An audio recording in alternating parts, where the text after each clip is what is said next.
Classic style versus modern cruiser, heritage versus comfort, a heart-thumping thump versus a smooth twin torque. Today we are comparing the two iconic Royal Enfields in its time, the Classic 500 from the relics and the Super Meteor 650 of the modern era. I get this question very often and even from my recent viewer, so let's quickly get into it. So we are discussing today the Classic 500 and the Super Meteor 650. Now, as it is a very common question between riders and even fellow interested guys, I would say that they normally often ask about how is a Classic 500 comparison to the Super Meteor 650. Now, I always tell all my viewers and the questions that I get to the people from the people that both of these bikes are on a two different riding formats, and I would say one is a long cruiser and one is a weekend cruiser, even though the Classic 500 cannot be called as a cruiser, but just because the level of comfort it offers and the riding posture it offers, I consider it in a mild range of cruising. So what I always tell my questionnaires that the Classic 500 is a retro thumping vehicle and it is brought back to life from its old golden era, tucked away somewhere in the design teams, lots of files and folders and other formats of their designs. But yes, it was brought back to life for a very long period of time with very minor nicks and nooks that were I would say were very smoothed out over the period of time. Until the time I owned the Classic 500, it was at its optimum performance. It was obsolete, and I rode that Classic 500 for almost 72,000 kilometers, and I can very fairly and very confidently say that it is a very good beginner's bike, that to a 500cc. But don't take it talk for a joke, because the bike carries a punch even though it sits silently amidst your parking or on a traffic signal nearby you. It might fly past you and you won't even notice it, just by its sound that when it passes through the Classic 500 makes itself very noticeable. Whereas in comparison to Super Meteor 650, I would say that Classic 500 is a gym boy who has been brought up and has been taken birth in a gym, and he has been working out since he was, I would say, well enough to get working. But the Classic 500 is a relic that has a lot of history to it, a military background and a lot of history of Royal Enfield itself and the Britishers itself latched into a one single chassis, whereas Super Meteor 650 is a very newborn blood, but it carries the DNA of Royal Enfield's history and Royal Enfield's, I would say, the enthusiasm and their design team. So you get the best of both worlds in both these bikes, but at a very different level and at a very different pace.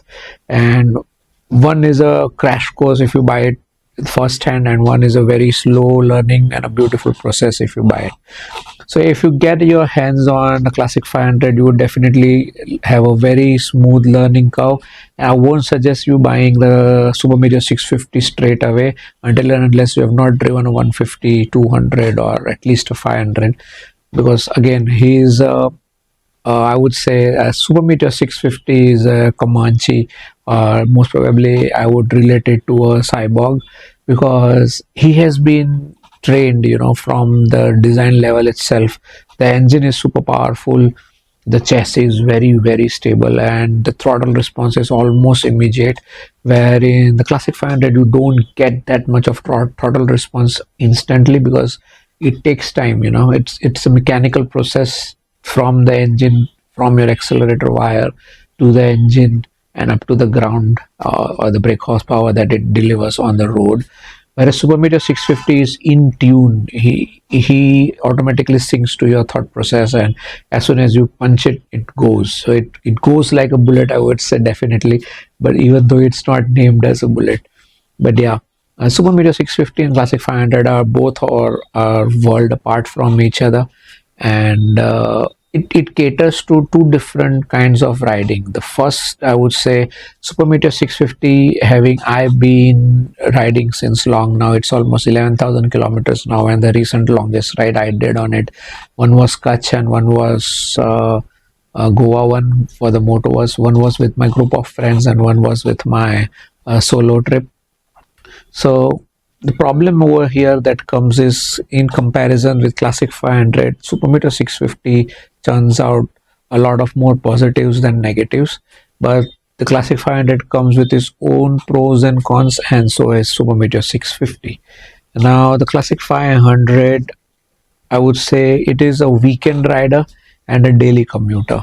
Now, if you are planning something that is in between of these two worlds, like you want to even ride and you want to even have a daily commuter to your office or to your job or to your work or just a leisure around in the city, I would suggest you go into the classic series, or let's say even up till the Meteor 350 or any other likes of it. But as we are comparing the two Royal Enfields, I would stick to Royal Enfield and I would suggest those two vehicles under it. But any 350cc vehicle, or even in fact, I would say in any uh, let's say any single cylinder vehicle will work for the weekend rides and for the city commutes.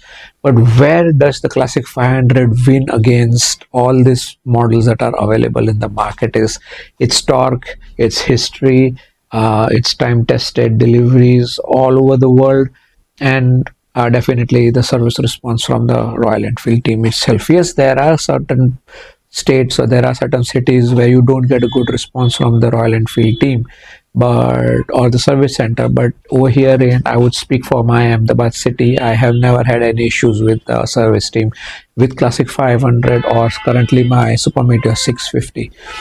But the Classic 500 comes with a very ease of mind that you don't have to keep on maintaining that bike, because it's fire and forget kind of a scenario. Because once you have bought the bike, you don't need to keep on getting it maintained. You know, the disc pads work along, the clutch cables and the wirings are quite sturdy. They run at least 10,000 kilometers each. And the chain maintenance, I suggest, I used to do my chain maintenance at 600 kilometers, so the chain lasts long. Also for the oil, I'm saying, and I never had to replace my chain set for 72,000 kilometers, except the rear sprocket.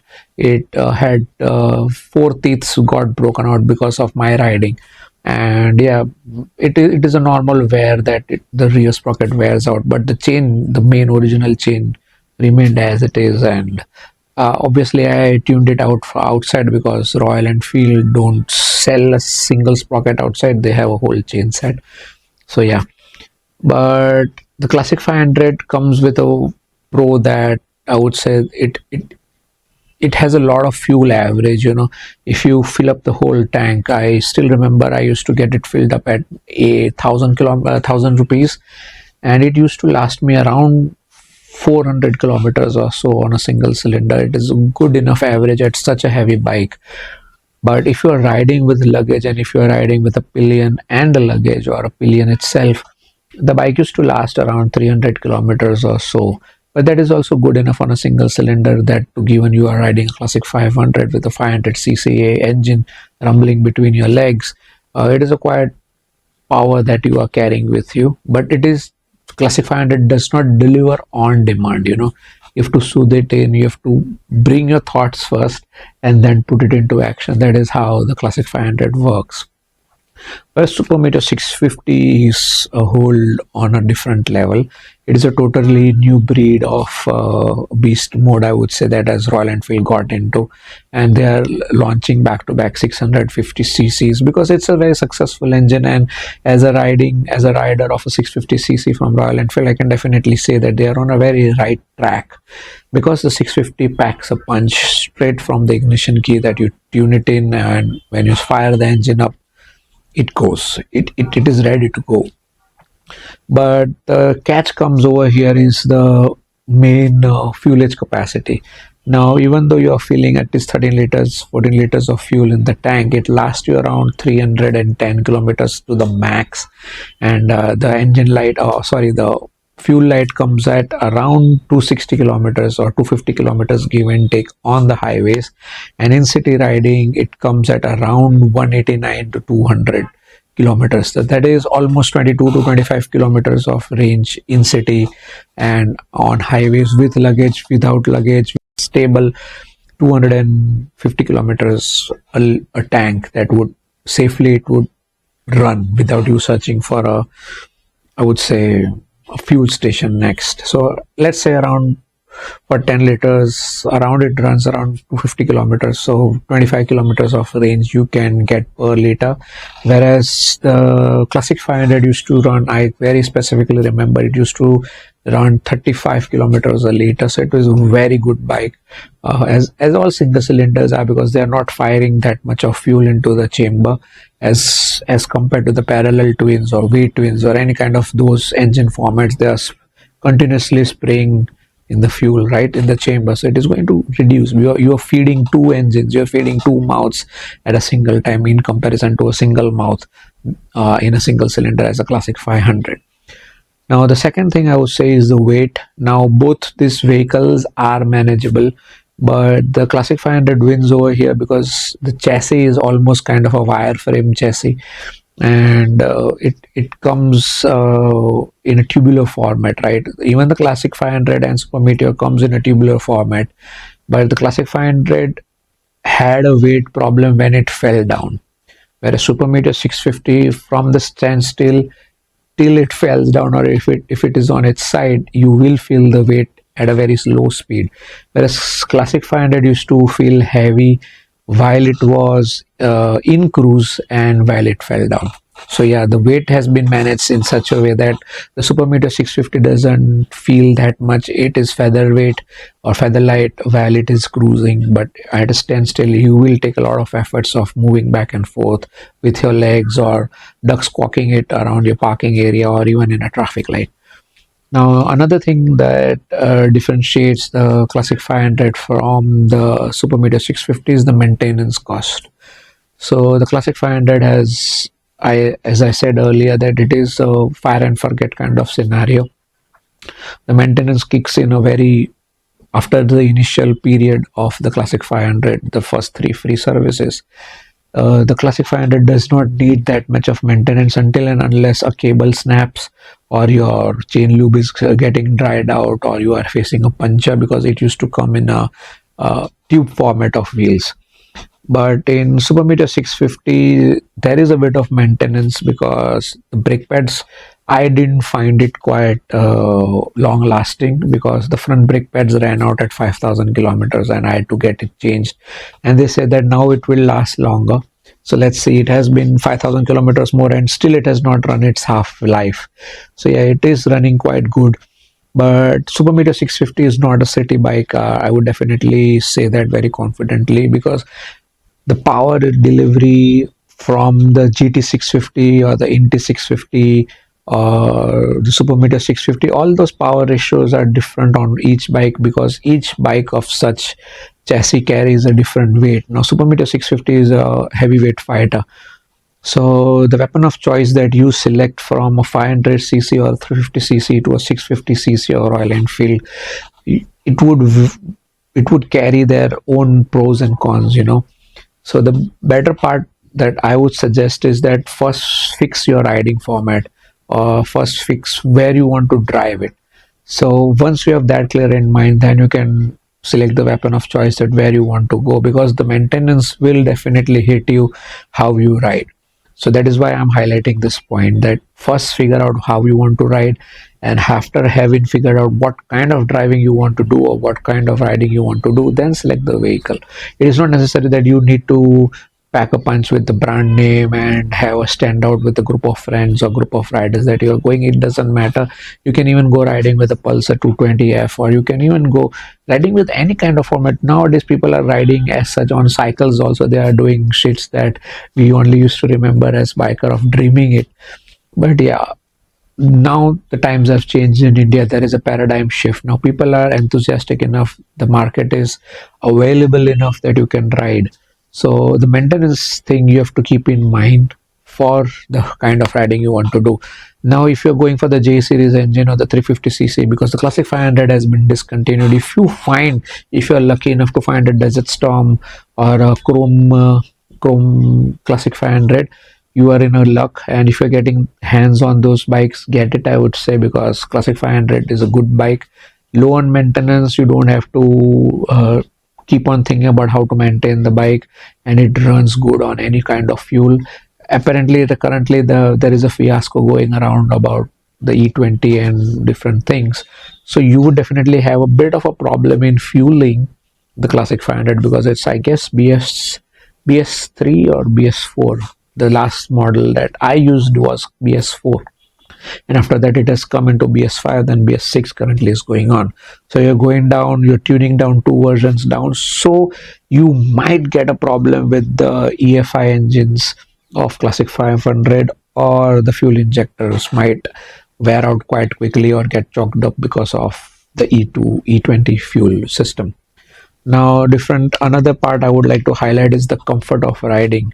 Now, Classic 500 and Super Meteor 650 both are running on a two different DNAs.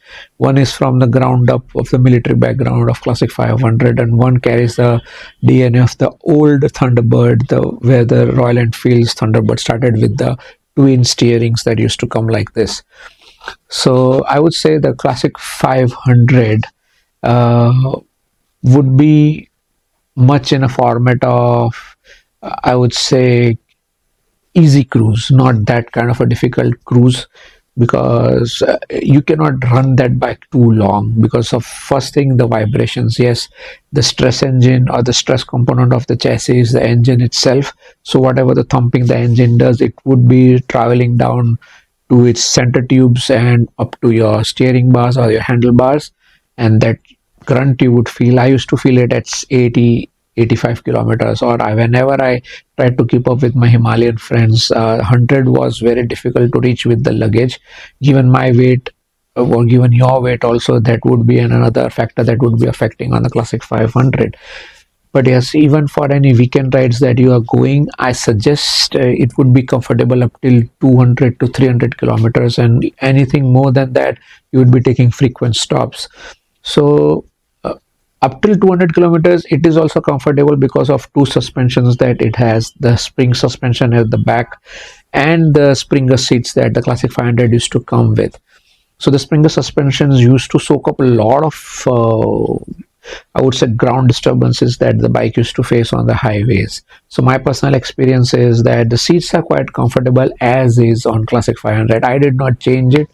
Rather than I just changed the pillion seats in my Classic 500. That's my personal experience. But I would suggest that to get gel pads or gel seats installed, or you can get the aftermarket gel pads or cushion pads for your Classic 500 if you are going for Classic 500, or even if you're going for the Classic 350, the new J series engine. The gel seats are compulsory in Royal Enfield. Now in Super Meteor 650, I did not find any need to change the seats as is received from the company, because if you're going for the Interstellar version or the Astral version comes with a very narrow seat, or the top end model comes with a cruising seat. So I have the Astral version. So the seats are quite narrow and there is no backrest. It's Super Meteor 650. You have to get it externally, or you have to get it as an accessory. So the first thing I changed was the pillion seat, and get it padded and broadened and made it custom with Dunlops and memory foam. So it is very comfortable now.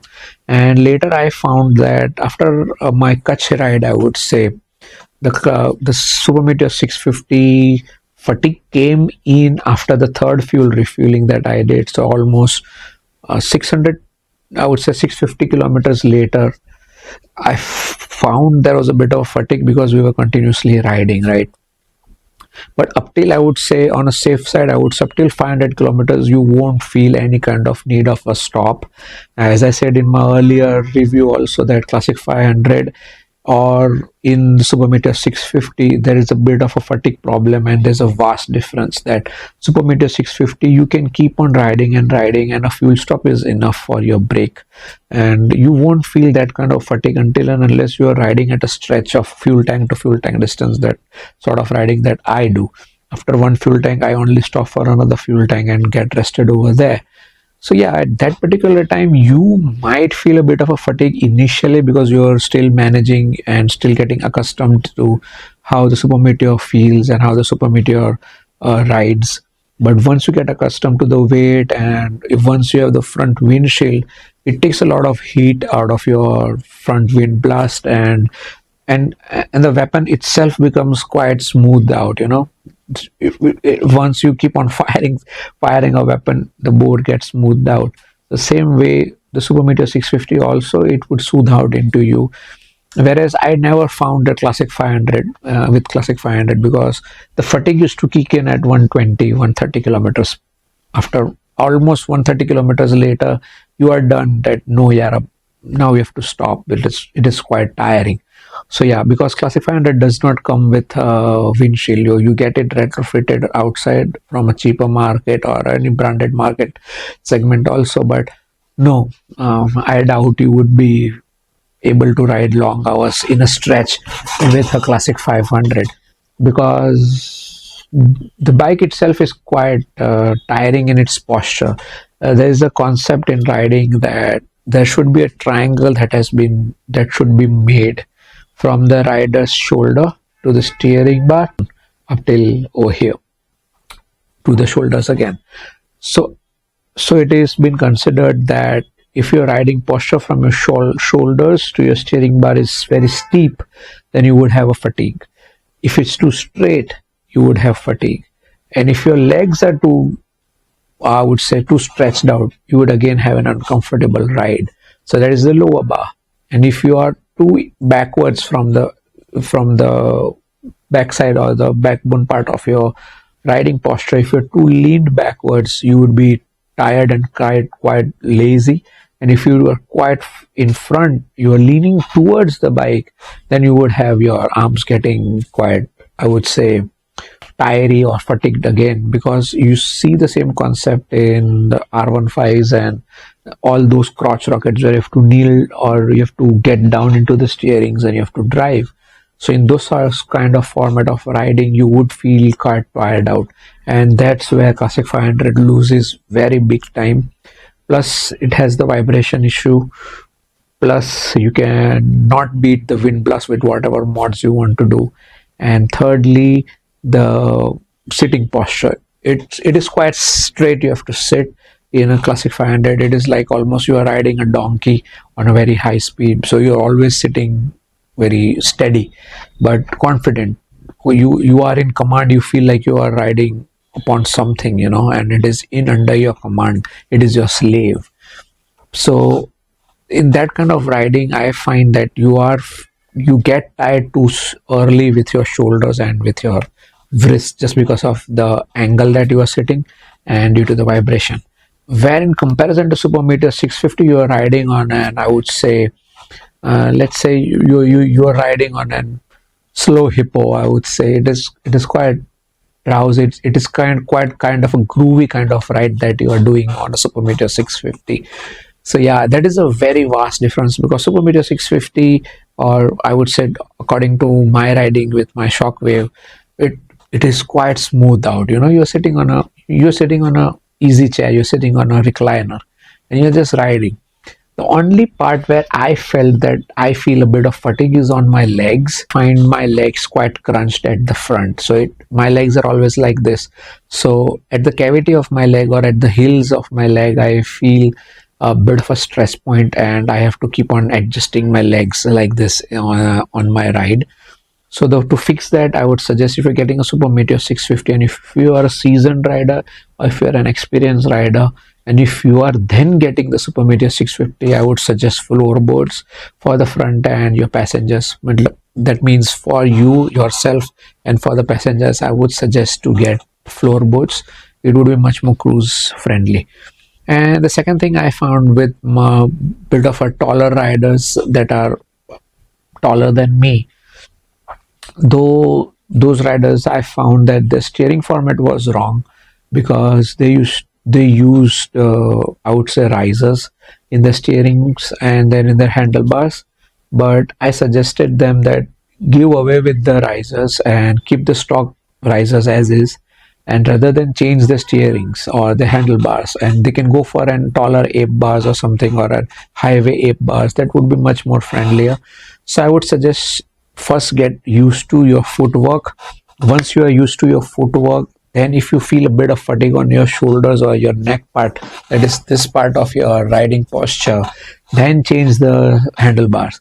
If there is no problem at all at this particular part of your riding format after at least 100 kilometers, then don't change anything. You don't require anything, right? So yeah, in that case, for my personal view, Super Meteor 650 wins in all those segments, because there is no fatigue in Super Meteor 650 at least for 500 kilometers.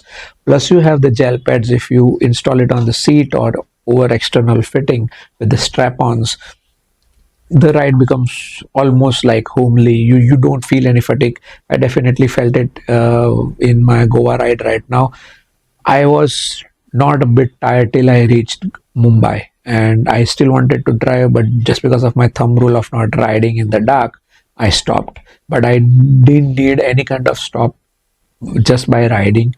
There was no reason of stopping due to any ride issues or any fatigue issues.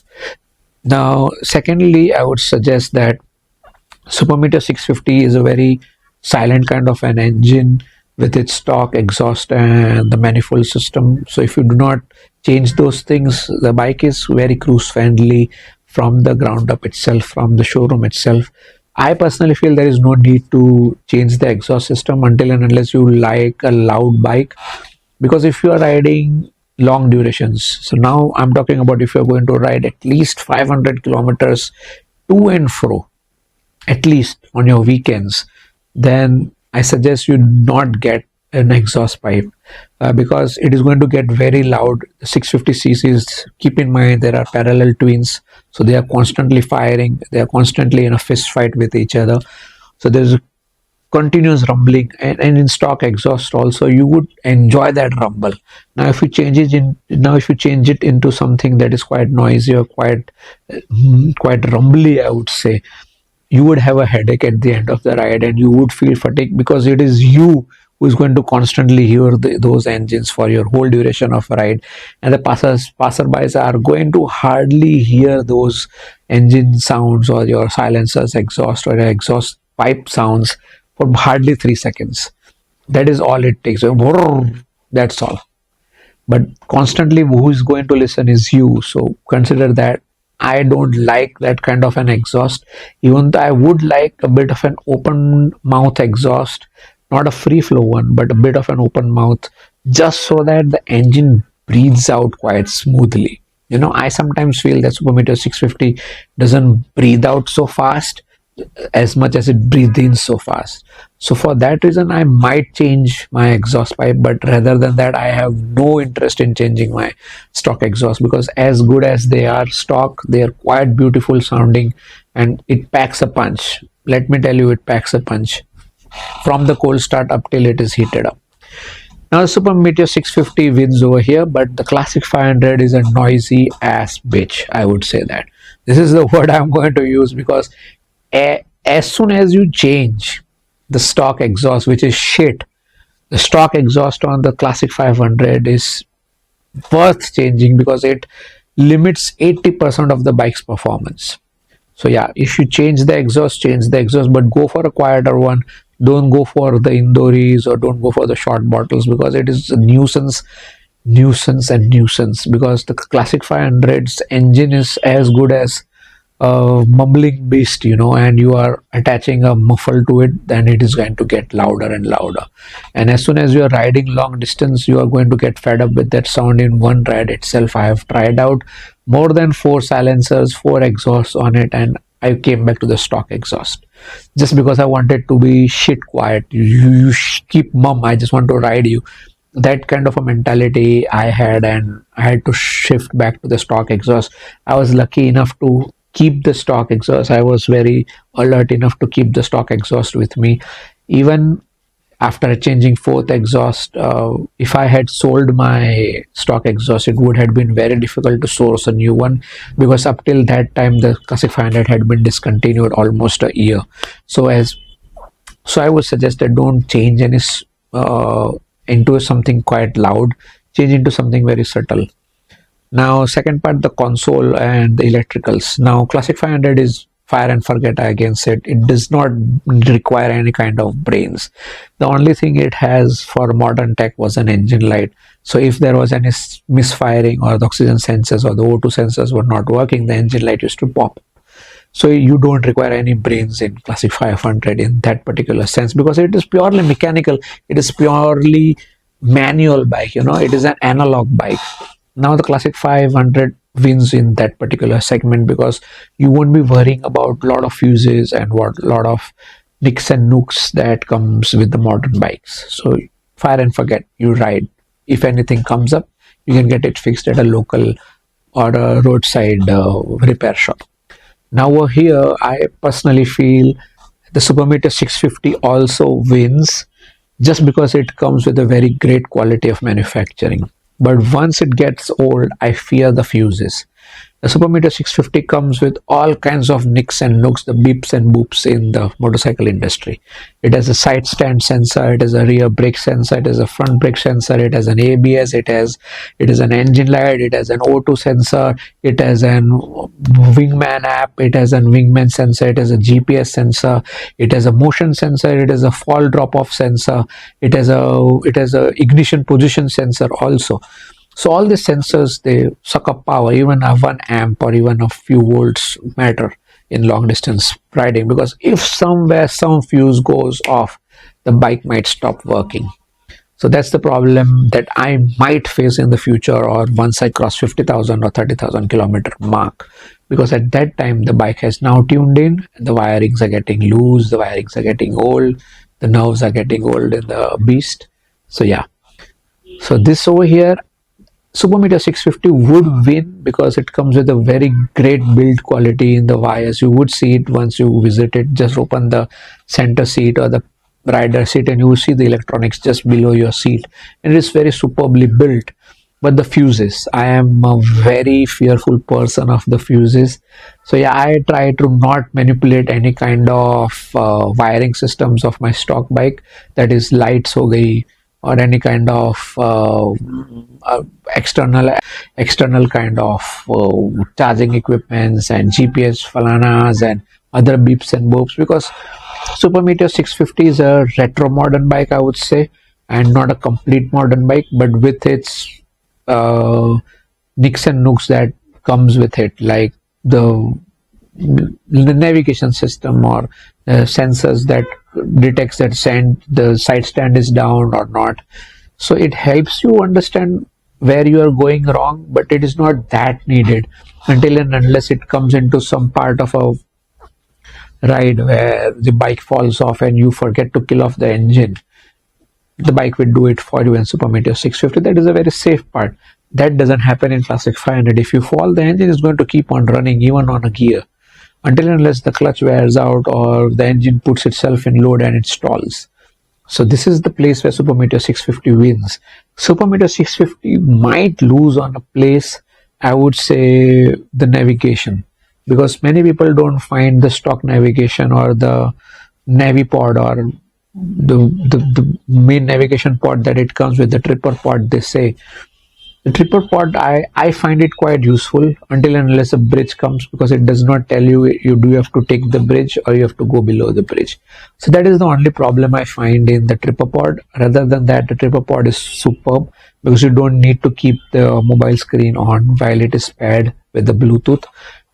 Because in the navigation pod, the bigger one with the Himalayans that have, they need to mirror their screens, so they keep the phone screens on, so it drains the battery. Well, it is not an issue with the Super Meteor 650 stripper pod, but I definitely wish the Royal Enfield brings in the navigation bigger screens with the new Super Meteor 650, or the upcoming upgrade of the Super Meteor 650. Over here, the Classic 500 loses again, because it does not come with any nicks and nooks. As I said, it's a manual analog bike. You have to fit an external mobile mount or an external navigation mount or navigation screen or tank bag or anything. So it is going to clutter up your front view or the front cockpit view of your riding. Whereas Super Meteor 650 eliminates that. You technically don't need to keep a phone. I like to keep a phone because I am constantly recording where I am vlogging. So I need to switch on my microphone and switch off my microphone, or switch on my camera and switch off my camera. So I do it with my phone. But navigation I sometimes use because in city areas or in junction areas it does not tell you if you have to take the bridge or not. So in a very, I would say, remote areas, the tripper pod fails because without any signal it won't run on offline mode. So you would need a navigation mobile screen which runs on an offline mode, whereas classic 500 doesn't have any of this. So yeah, you would, if you are cruising long distances, if you're planning to cruise on a let's say on a classic 500, you need to clutter up your uh, handlebars and your front view. And if that is what you like, too many nicks and nooks and too many big boops in front of you, I would suggest get it done. But I hardly feel that if you don't, it is much better, because don't mess up with the analog systems of the classic 500, because it would be difficult and it would mess up your riding style. Now another thing is the tire, I would say the wheels and the tires durability. Now classic 500 uses the C8 tires, and the Super Meteor 650 also uses the C8 tire company rubber. Now I find it that the classic 500 had a longer lasting rubber grips, and it lasted me around 50,000 kilometers and plus more.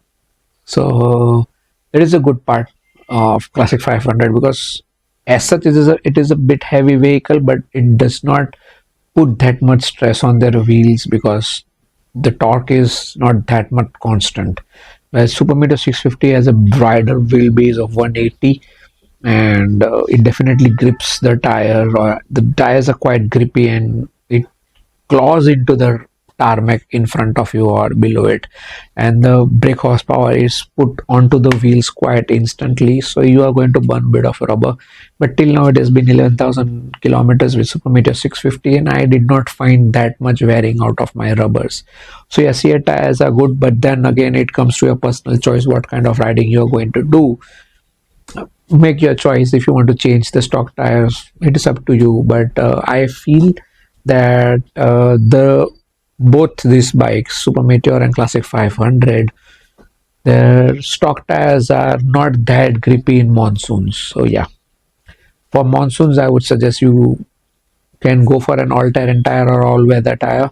But the stock tires as is not good for monsoons. Rather than all other seasons, it is good. Now another, the riding style.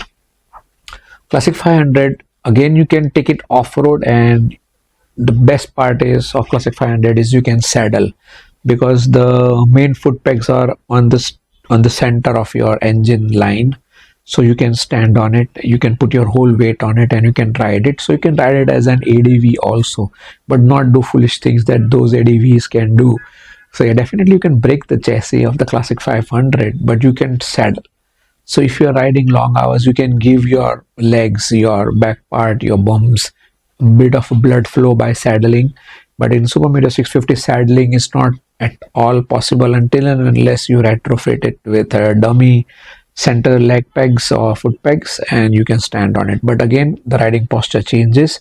You might shift a lot of weight that is already on the front of the bike in Super Meteor 650, and you might misbalance the bike, and you might fall, you might induce an death wobble. That can be a reason in Super Meteor 650. So I suggest getting gel pads rather than getting those leg pegs or the foot pegs for Super Meteor 650. But in Classic 500, as you can saddle, you can take it to all terrain kind of ridings, but you cannot go as fast as the ADVs can go. Again, ADVs is another riding format, but you can tap into it with the Classic 500. With Super Meteor 650, forget it. You cannot go a bit of off-roading also. You have to stick to the highways, you have to stick to the tarmac. You can manage a bit of a bad roads, you can manage patchy patches of the highways, but you cannot drip it down into the gangway, or you cannot pull it down to the sandy parts of the highway and buzz out like the Himalayan guys can do, or any ADV riders can do. So that is a big drawback, I would say, where Classic 500 wins and the Super Meteor 650 loses big time. Now the price point. Classic 500 might be available for, let's say, I sold at 1 lakh rupees my old Classic 500 that ran at least 70,000 kilometers. So yeah, it is a good purchase if you're getting for 1,20,000 or at least in 1,50,000 range, because now it's a relic, it's a collectible, the Classic 500, and even certain series number are now collectible in the Classic 500. So get into it. If you're getting the Chrome part or the Desert Storm, buy it for city rides and for weekend rides only. But the Super Meteor 650 comes at a very peak price point, that is at 349, or at least now 350 or 355 ex showroom, plus the accessories. So the accessories are now starting at 4,500 rupees. So yeah, it is a bit peak as soon as you purchase it, but it is worth it, sticking to a BS4 engine, and how the governments are changing the rules and regulations and the emission norms. I think it's a good bargain. You go for the Super Meteor 650 if you are having a bit of a mind that I would not consider at this particular point Classic 500, because it is a relic now, and the modern fuel norms is going to bleed it out, and it would be not useful in a long run. So let's compare at this particular point. For the price point reason, I would suggest to compare it with the new 350J series, the Super Meteor 3, the Meteor 350 and the Super Meteor 650. Let's compare these three bikes, and I suggest if you are running on a budget, go for the Meteor 350.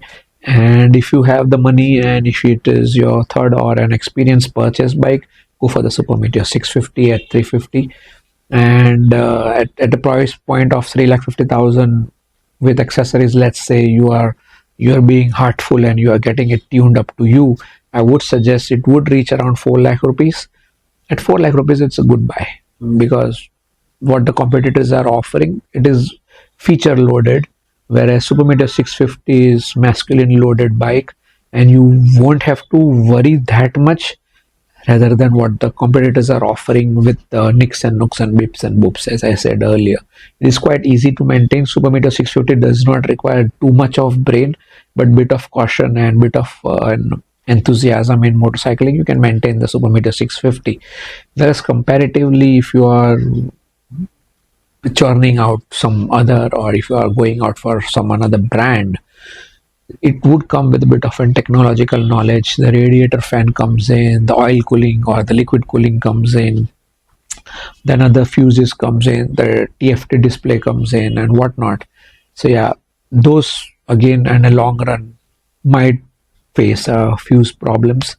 So this is my personal view. I would suggest, if you don't want that kind of a stress, if you want to stick to the Indian market, Indian builders or Indian manufacturers, I would suggest go for the Super Meteor or the Meteor 350. Now, another part is how long you want to ride. This is the very major point. I used to start with that conversation, but now people are quite aware in India about how to ride. So I keep it in the last part or the end part of this vlog or on this video. Now, the riding format. Stick to the Classic 500 first. So Classic 500 is a weekend rider. People are, and let's say, to long duration places, because there were not many options available, and anything that had to be imported used to bring with a lot of cost, right? So right now it's not the scenario. You get bikes that are under your budget, under your riding kind of formats, and the Indian roads are also quite good now. So there is no reason to put your body and put your vehicle into such stress just to brag about it that you did it in a Classic 500 or you did it in a very old bike. Don't put yourself into those positions, because you are the one who is going to ride and others are just going to hear it for 30 minutes, maximum an hour. So if you're riding, you're going to ride it for at least 12 hours a day.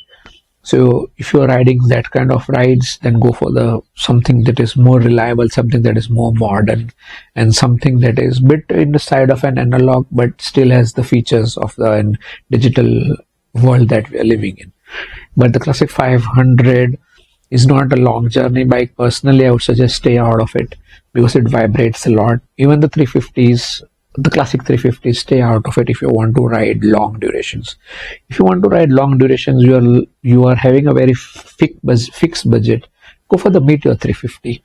Meteor 350 is a cruise ready bike with the windshield, with the comfortable seats, with a very good posture and a very good mileage that comes with a single cylinder. So it would be a good purchase if you are planning to get into long ridings, you can get started with the Meteor 350 or even the Himalayans you can start with. But Himalayans, again, your riding format will change.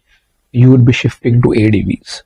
So fix your mind what you want to do: ADVs, cruising, and retro cruising. Now, retro cruising is getting faded out slowly and gradually.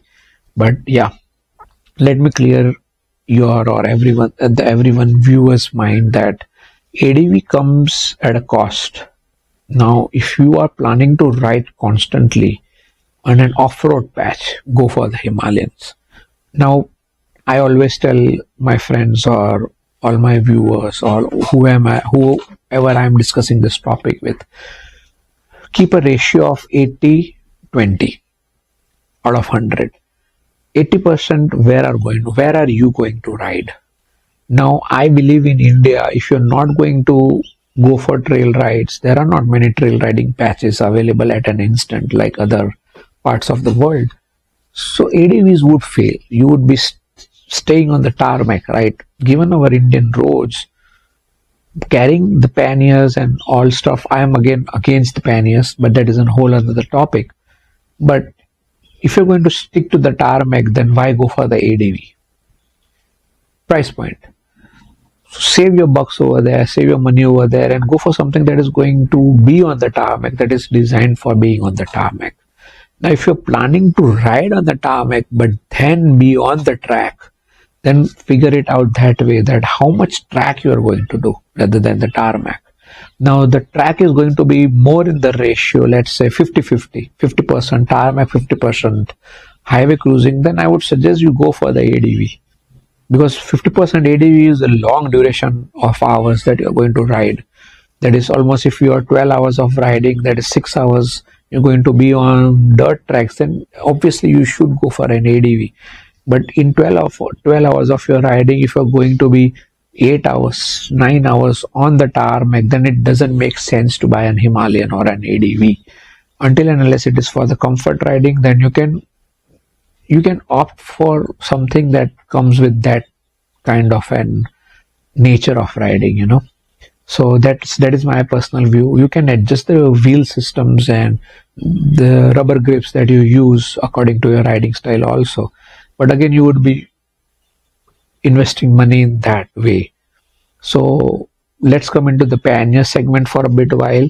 Panniers for long duration, it is good, but if you are trail riding, I would suggest go for the soft carriers or the soft bag or the soft panniers, because panniers are going to add another 35 kilos of weight in a total system on the rear suspension itself. That is almost as good as a person sitting behind you upon a pillion or upon you, and considering your bike weight itself also. So plan accordingly. If you are going to something quite adventurous, stick to the soft panniers or soft bag luggage system. I always stick to the soft bag. I have a CC bar, I just strap on my luggage and I go. I don't believe in hard panniers, because if you fall, the hard panniers would give you a hard time. But the soft panniers or the soft luggage system or the slap-ons would be quite easy to maintain, even though it would take a bit of a damage, but it won't be a hindrance in your falling, and it would be a free fall. It would help you stay safe rather than the panniers. And the maintenance cost and the initial purchase cost is also quite huge. Now the Classic 500 and the Super Meteor 650's last part, I would stress on it, is your riding style again. So if you are a weekend rider, go for the Classic series. If you are not a weekend rider, you are going to ride, let's say 1,000 kilometers or 2,000 kilometers or more than that in your month of riding, go for Super Meteor 650. That is, I'm saying, for the comparison of Classic 500 and Super Meteor 650. So don't confuse it. You can go for any other bike also as per your choice, as per your budget, but I'm considering Classic 500 or the Classic series with the Super Meteor series or the Super Meteor 650. So yeah, that's all that takes a decision to be made in these two segments, and both comes with their, I would say, boons and banes. Both comes with their pros and cons, obviously. But in the modern times, with current what kind of scenarios are going on in the world, I suggest you stick with the Super Meteor 650 or the new Meteor series that is coming in. Classic series are for the city rides itself. If you are looking, again, if you're looking for something to transit between your two workplaces, home, job, and weekend leisures riding, you can go for the Classic. Don't go for the Meteor. But if you're going for long distances, if you're planning that, yeah, it is going to grow your riding, if you're a first time rider and it is going to grow on you, and which will definitely grow on you, go for the Meteor, then shift to a Super Meteor or a higher segment bike on any brand. So that's it. That's nothing else you have to worry about. Both the bikes are quite maintainable. Both bikes are on a very good price point. Both bikes have a reputed brand that has been backing it, and both bikes are easily maintainable at your home by DIY projects, by yourself, by your basic knowledge, and even by a bit of cautiousness. You can make these engines, you can make these vehicles last a lifetime. Even it can become a generational gifts also. So the choice is up to you that what kind of riding you want to do. So to summarize the whole video, I would say first thing, fix your mind what kind of riding you want to do, and is it going to grow on you? Is it that you are very serious about riding in the future? Second, the price point, what kind of budget you are thinking about, and in that budget what kind of riding can you fit in, until and unless your budget increases or your love for motorcycling increases, and you can adjust the budget accordingly. And thirdly, the comfort of riding. Consider yourself, how much can you ride in a riding day? I don't say you ride 10,000 kilometers in your whole trip. I don't say per day you consider at least completing 700 kilometers. I always say to all my viewers, to all my community, that if you are riding, a 20 kilometer is also a ride, a 200 kilometers a day is also a ride. Ride as per your comfort. Just don't ride in the dark. Just because of our Indian roads, I suggest anywhere in the world, not only Indian roads, anywhere in the world, don't drive after sundown, just to be safe, because your vision becomes tunneled vision, in night. So you constantly see straight forward, what is there, what is there, what is not there. So yeah, to summarize the whole video into one, I would say that first of all, fix your mind what kind of budget you are going to ride with, and what kind of style you want to riding with. Now, if you're like me, you like cruisers, you like cruising long distances at a single stretch, or you are riding fuel tank to fuel tank, go for something that is kind for cruiser riding. If you're an adventurous kind of rider, go for the Himalayan series or the ADV series that is being offered in 350 cc's, in 500 cc's, and even in 600 plus cc's. That depends upon your experience. And now, if you are a weekend rider, I suggest you stick to the Classic series or something that is a single cylinder or up till 350 cc's, because that way you would be able to do your daily commutes and your weekend ridings also. Because now let's compare it with the Classic series. I would suggest not to go long distances on the Classic series, because it is going to be tiring for you and your vehicle, and just to brag about it with your friends and your rider group, it is not worth it. Now, if you're going to ride such long distances, go for the Meteor series or anywhere those likes of the bikes. Currently, we're talking about Royal Enfield, so I'm sticking to the Royal Enfield series only. But there are lots of bikes that are available that you can ride for those kind of ridings. Now, if you're going to go for ADVs, there are a lot of bikes again. Himalayan is the first choice that any rider can do. You can go for the USDs also, because USDs have a reputable tete-a-tete with other riders, I would say. But yeah, I have not ridden a USD, but I have seen people riding in other groups that I am member of, and they all have positive vibes about USDs, adventure tourers also. Now there are BMWs also, but I would definitely suggest an Honda, and Suzuki's also are there. So you can go for the Honda 500 or the Suzuki V-Storm.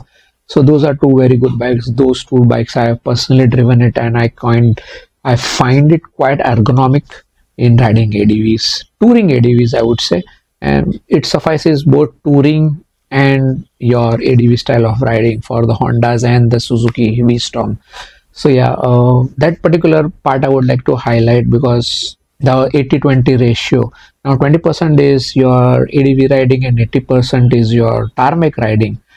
Then I would suggest go for the V Storm or the Himalayan, without the panniers, of course, because again, as I explained earlier, now if it is going to be 90% on road like me, then go for the cruisers, that is the Meteor 350 or the Super Meteor 650 or the likes of it.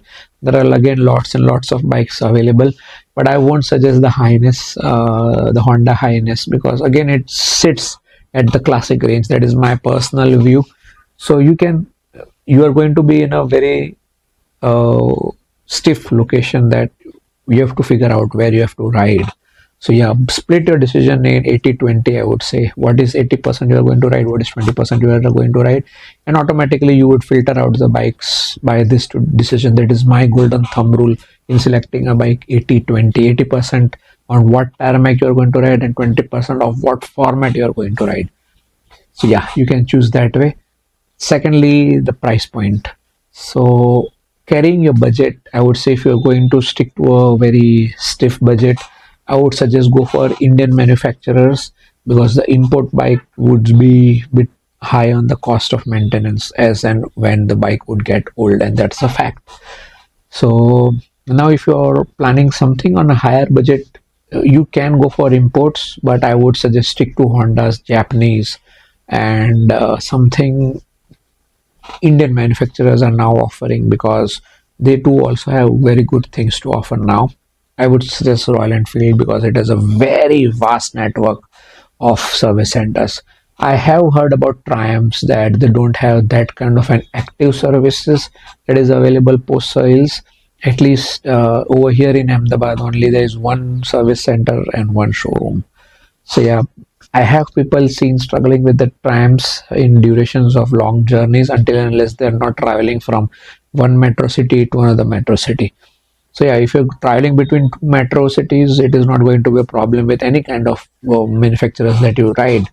But if you're going to find yourself in some remote areas, I would suggest go for some Indian manufacturers, because not because of the price point, but because people are aware of those bikes. I'm not talking about people like you and me or bystanders, but people who are managing the repair works, the roadside shops, or the even a puncture repair guy on a side of the road. They are known to these bikes, the Indian manufacturers, or the very churned out bikes that are running on the Indian roads. So stick to it. Now, if you're a very experienced rider, I don't have anything to say to you. You already know what are the nicks and nooks that you need to look after.